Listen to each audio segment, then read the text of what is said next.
Okay, so today I'm going to show off my custom program and do a little bit of a demonstration. Basically, the way my custom program works is everything revolves around this equation interface.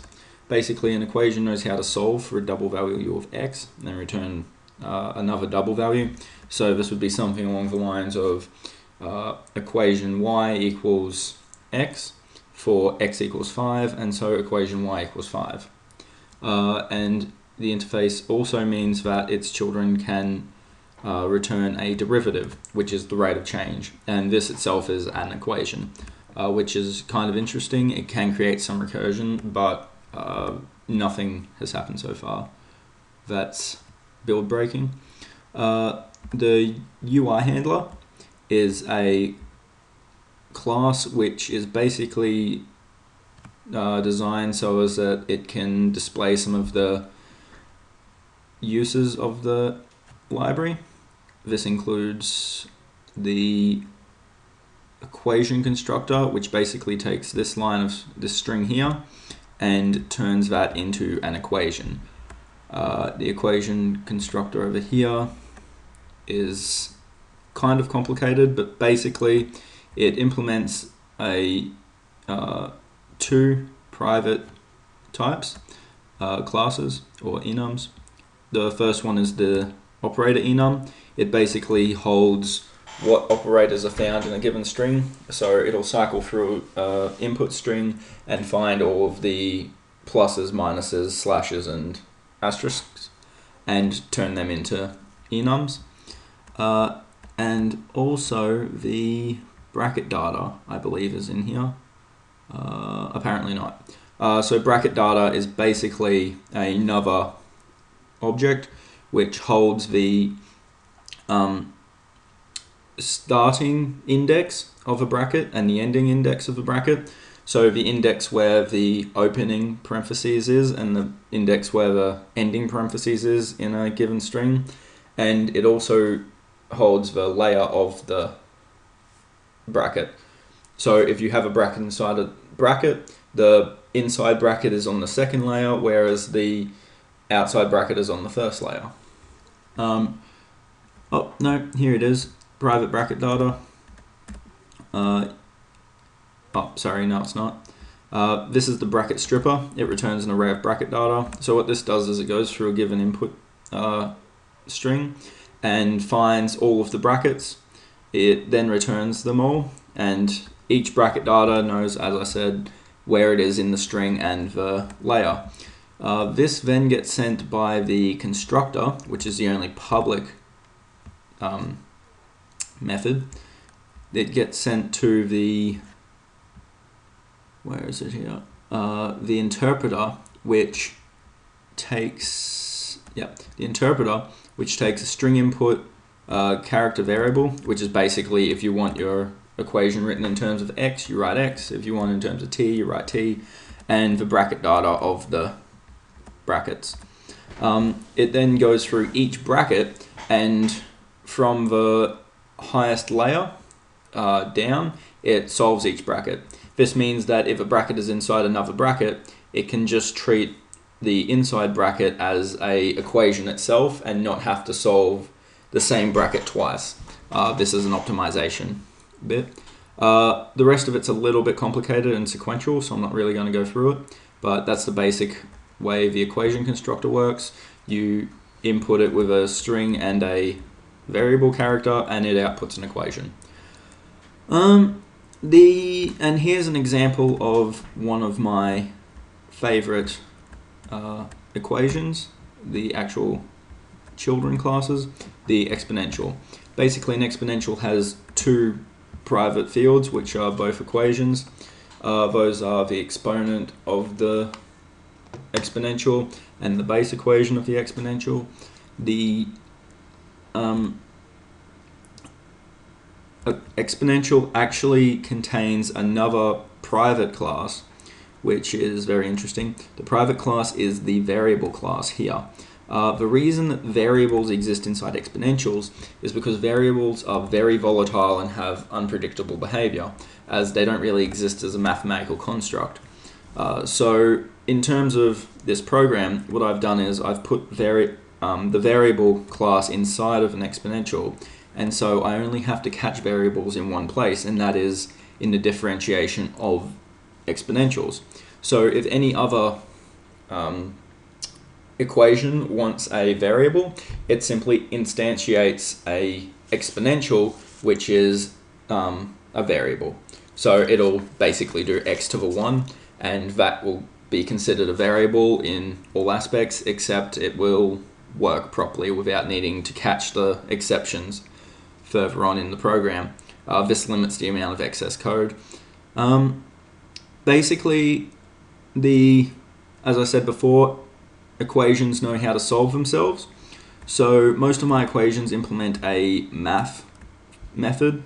The math methods are already pre-built, so I didn't think it was useful to redesign them, as they work quite well, but they allow for easier writing of the program. But I did have to put a little bit of a flair on it. As you can see, each of these, the base equation solves itself for whatever the given x value is. So if the base equation was x and it was being solved for 5, it would return 5, and the exponent equation also solves itself. The exponent equation, say it was a constant value of 1, and it got asked to solve for 5, it would turn 1, and so you would now have the power of 5 to the 1, which would return 5, and hence the exponential would return 5. Down here is the differentiation.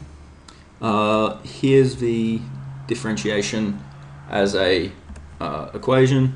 Basically, all exponents are in the form k to the g equals f, where f is the total exponent equation, and these are the two sub-equations.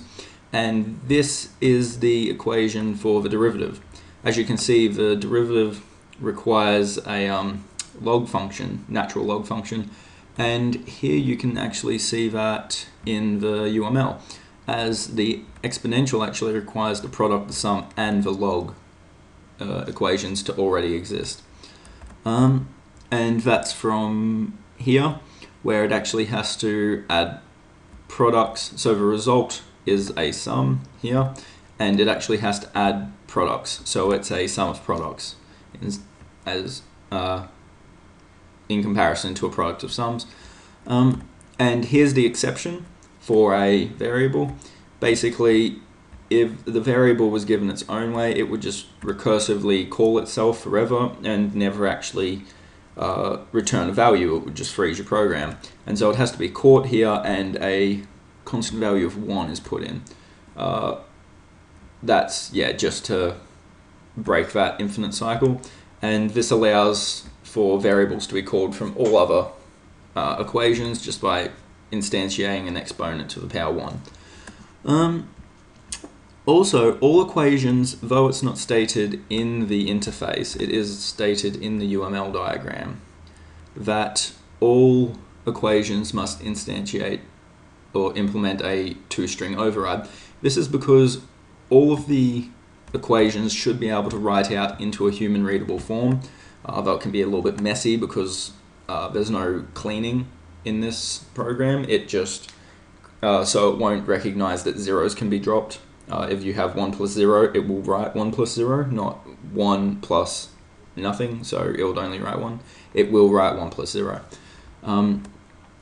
But yeah, so the two-string override basically is for human readability, and that's about it for this. I'm going to demonstrate the program now. Basically, the UI just opens up a little menu here. This is the variable value. So here I have 1/4 of t squared plus 5t plus 3 as my equation. I could change this to just 1t squared, and as you can see, the value doesn't change because obviously t is 0. But if I change t to be 1, it will actually tell me the value of the equation. So this is 1 times 1 squared, so 1 plus, negative 1 plus 5 times 1, so 5, so they would add to 4, positive 4, and plus 3, 7, yeah. The derivative of this would be negative 2 times 1, so negative 2x. So that would be negative 2 plus 5. Negative 2 plus 5 would be 3, so yep, derivative. And the second derivative would be, the 5 would drop away and you would end up with negative 2 here, so yep, negative 2. This is actually implemented here. I'll show you a little implementation of it. And here. So there's only one equation that's taken, and that is the EQ equation. But the EQ can be asked to return an equation which is its derivative. And in doing this, the derivative equation can also be asked to solve and put into result D here, result derivative. And in fact, that derivative equation can be asked to derive itself and then solve itself. So if this is part of the recursive nature, you could in fact find the 50-second derivative of a given equation fairly simply. The computer would probably take a fair while to process it all, but it would be a lot quicker than doing it by hand, I can assure you that much. Yeah, and so you can write a few different things in here, like I could write 2 times t, and yep, so its value would be 2, its derivative is 2, and it would be 0 because the second derivative of a ramp function is 0. Not much else to show. The real complexity, so I think the elegance of the program comes out here because it doesn't look like much, but in fact the equations in the background are doing quite a fair bit. I'm just going to go to my bin debug. Yep. So it logs the equations that it creates. Basically, here's the equations. So this is the first equation, 2 by x to the 1. That's error in it, but that's for later. Here's the derivative equation. So as you can see, there's a lot of zeros, and yep, 0, 0. These would all be taken out by a human mind, but not by the computer.